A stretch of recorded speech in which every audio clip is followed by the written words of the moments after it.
Naomi called to see if he is on the way to the fundraiser. He said he forgot. She gets annoyed, feels upset that he's been living at the station lately. Naomi doesn't have room to talk. I get that he was undercover, but those two met up every other night outside of Jacob's favorite alley and had sex in the hotel room.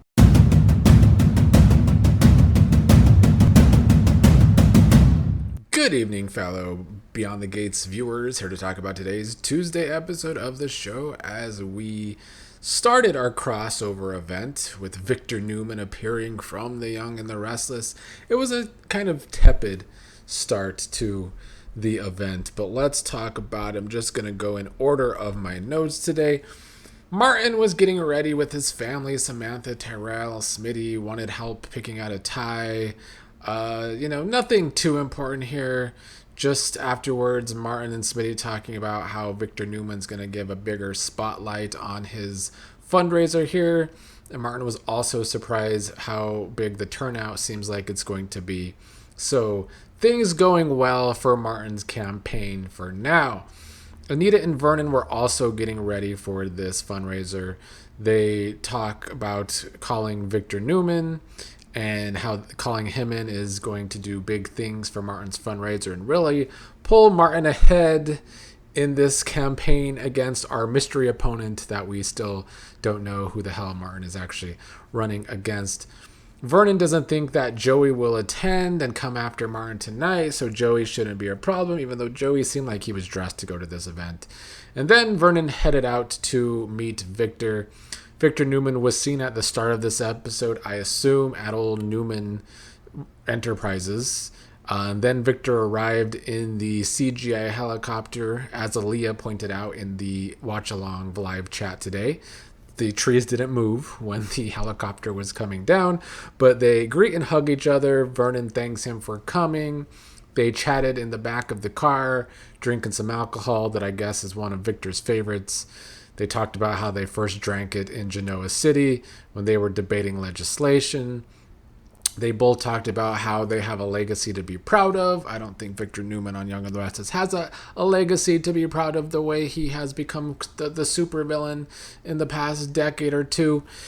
So, yeah, then they went to the event. Victor and Anita greeted each other. It was good to see these two soap opera legends share some scenes for the first time. And then Vernon met Martin at the end.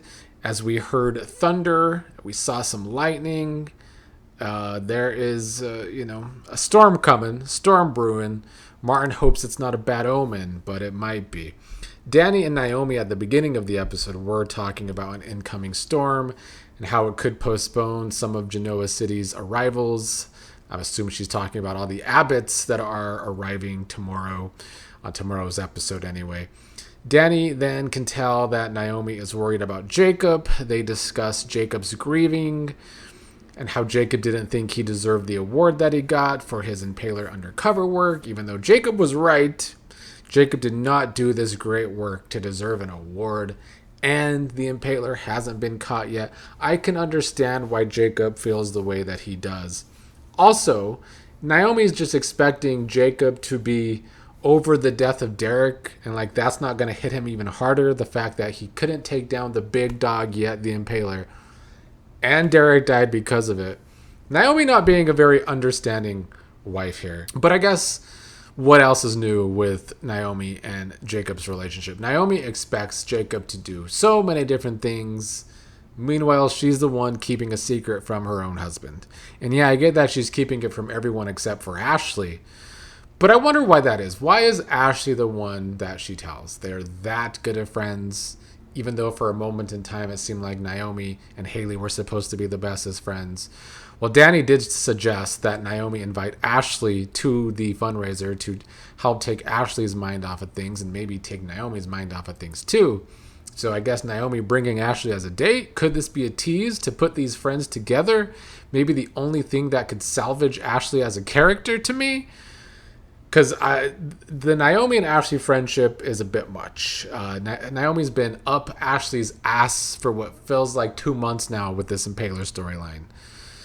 Then Andre arrived to pick up Dani. Dani found a ring case. I think they're just really foreshadowing in this episode that Dani might be about to fuck up. Because even in the conversation between Dani and Naomi, when Dani was suggesting these nice things about Ashley and what Naomi should do, and how Dani just seems so understanding right now, I don't know. They're making Dani seem like she's in a really good spot with Andre.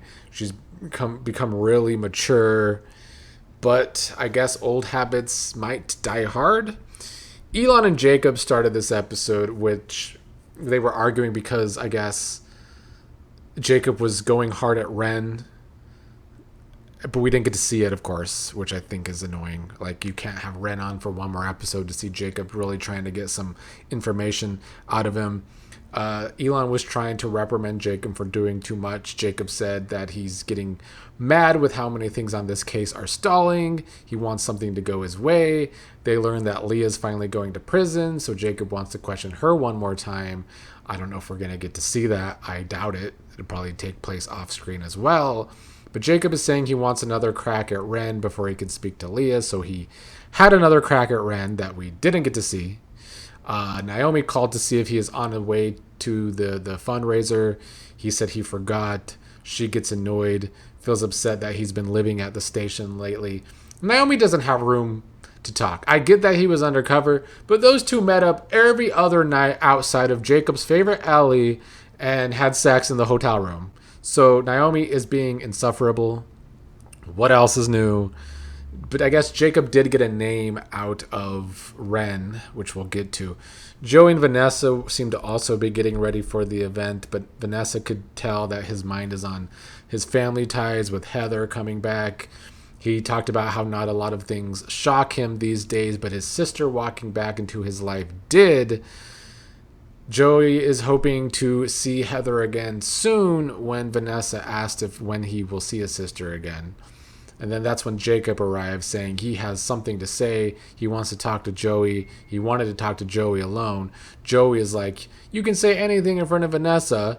And then Jacob does. Jacob says to both Joey and Vanessa that he has a lead on the Impaler case. And as everyone in the live chat today questioned, why would Jacob tell this information? Period. But especially to Joey of all people, who he knows is a crook. Plus Vanessa's there, both of them just stupid from Jacob. But what else is new? Vanessa was getting upset with Jacob, per usual, because anyone questioning Joey, Vanessa has to have a fit because he's trash. Jacob says he got a name and told Joey the random name. And of course, Joey played it off. I guess Jacob looked into the past address. The address was empty, or the house at the address was empty. Joey didn't have much more information for Jacob. So when Jacob came back to the police station, Elon was upset with Jacob for going to Joey. He doesn't want Joey to get his hooks into Jacob. And then Vanessa was questioning Joey about if he's really being upfront about Heather and the Impaler. Joey said there's one thing he didn't mention to her, that the Impaler made an offer to go into business together, but he turned it down.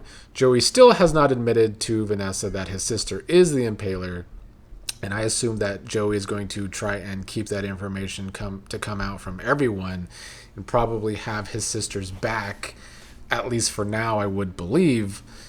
Jan and Mona randomly met up in today's episode. Mona organized an event for some renovations for a new Sunday school center at the church. Jan had a surprise, though, that Mona might not like, that she invited Leslie. And, of course, Leslie came to be her usual annoying self, like a gnat, giving Mona a bag from Fenmore's, which is another shout-out to Young and the Restless. Mona doesn't want Leslie to be emboldened right now. And then Jan looked into the bag and says that Mona won't believe what Leslie did now, and Mona was refusing to look in the bag for most of the episode. In the meantime, Samantha and Tyrell showed up. They chatted about Jessica being busy this week and not there at the moment. Samantha wants a reminder why Tyrell missed her getting or winning the Platinum Deb. And then she told Tyrell that she knows he had sex. He gets upset that asking if Dad told her, and Samantha says no, Jessica told her. And she knew when he came home with a big old smile on his face. Still wish we could have seen Tyrell come home with some pep in his step, with a smile on his face after he lost his virginity. Tyrell thinks that he can convince Jessica to go to Banneker instead of UCLA, but Samantha is worried for her brother, saying that it will be tough to convince Jessica to do that, and that Samantha thinks that he might be getting his hopes up. Samantha tried to warn Tyrell about that, which I thought was good sisterly advice, but Tyrell says that Jessica doesn't even like UCLA, which she shouldn't. UCLA sucks, but that Jessica's just going to UCLA because it's a family legacy thing. But in Samantha's point of view, after having conversations with Jessica, she thinks that Jessica wants to look at options in California. Tyrell says that Samantha is lying and then admits that he's just getting frustrated with the Jessica situation. Samantha trying to get Tyrell to see that if Jessica's having doubts now, at least he knows now rather than getting his heart broken later. I mean, Jessica hasn't been totally clear, in my opinion, from what we've seen on the show. Maybe this happened off screen with Samantha, but I don't think Jessica's acted like she doesn't want to be with Tyrell. To me, it seems like Jessica would be okay with a long-distance relationship. I still, of course, hope they can make this younger couple thing soapy. Give us some drama for Jessica, Tyrell. I do want Jessica to stay on the show, though, because I like her. And they set up the thing with her parents. We haven't circled back to that weeks later. Very annoying. The show has a way of starting something, but not finishing. The pacing on this show is ass. The writers suck at pacing everything. They start too many stories without fleshing them out, bring in new characters without fleshing out old characters. And then we have these storylines going on and none seem to ever come to an end. Like, you have to pay off stories. You have to give a payoff to your audience. You can stretch them out all you want. But, like, why are we starting so many different stories when you're not even paying off other stories? Anyway, Leslie ended up giving Mona $100,000 check because, you know, she has that infinite money that never drains, apparently. And she said it was not about friendship. And then she got a call. She made a big deal out of it. She made a show that this is what happens when you put good out into the world, because she got good news back. Her house is going to start being built again. And that was our episode. You know, not the most dramatic. I thought it was fine outside of some people that I'm sick of saying. Naomi, Jacob, Trash, Joey. But it was fine. It's a setup for tomorrow's episode. The rest of the Young and the Restless characters will arrive tomorrow, I will assume. And I think we'll get a good cliffhanger tomorrow. Danger is on the way. And then I really expect Thursday and Friday to be bangers, actually. Or maybe it's wishful thinking, but I think they're going to be bangers.